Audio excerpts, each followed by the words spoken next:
আচ্ছা আপনারা কি এই হেলারে কোনো হনে দেখছেন? সামনে আসে এইভাবে এইভাবে এইভাবে দ্বীপে হেলায় কি বেড়া নাকি ওই মাতারিয়ে?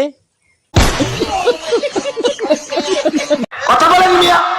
হুজুর এরা কেউ কথা কইবে না বুঝছেন, যে কওয়ার আমাগুই কইতে হইবে। আমাদের মেসি মাঠেও খেলে ঘাটেও খেলতে পারে। সুবহানাল্লাহ। এ আবার কয় কি এই বেটাটা এই বেটাটার কি মাথা মতো খারাপ হয়ে গেছে নাকি? আচ্ছা এই বেটাটারে এখন কি করতে মনে চায় আমনিই কন, থাক আমনের কওয়া লাগবে না, একটু হিরো আলম ভাইদের জিজ্ঞাই লই। এ আলম ভাই এডারে এখন কি করবেন আপনি? মারবো 2-3টা জুতোতে পারে।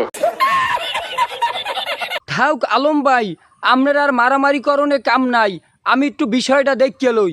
আমাদের মেসি মাঠেও খেলে ঘাটেও খেলতে পারে। ওকে আচ্ছা এটা কোন গ্রহের প্রাণী? শেষ রাতে দেখাই দিব। আওয়া কয় কি শেষ রাইতে বলে আবার দেখাই দেবে কি? তবে শুনলাম অনেকে বলে আবার বিয়াও করবে না জীবনে। হ্যাঁ কা বিয়ে করবে না কা, কারণটাকে একটু জিগাইয়ে লই তো খারান। আমি আজ বিয়ে করবো না ভাই, আমি আজ বিয়ে করবো না। আবার যদি খেলা হয় তাহলে আমি বিয়ে করবো। কে ভাই তুমি বিয়ে করবা না কা, কারণটা কি? আবার যদি খেলা হয় তাহলে আমি বিয়ে করবো। হ্যাঁ কা খেলোয়াড় গুলাকে তোমার বিয়ের লগে সম্পর্ক কি? খেলোয়াড়রা আইয়ে কি তোমার বিয়ায় ওই কাদা খেলবে? এ সাংবাদিক ভাইরা আপনারা চুপচাপকা, আপনারা কিছু কন না। কিন্তু কান্নাকাটি করছেন এবং মাটিতে গড়াগড়ি করে কিন্তু তিনি কান্নাকাটি করছেন এবং বলছেন আর্জেন্টিনার এই পরাজয়ের কারণে তিনি কোনোদিন আর বিয়ে করবে না। দেখছেন কই মাটিতে আবার গড়াগড়ি করলে কোন সময়?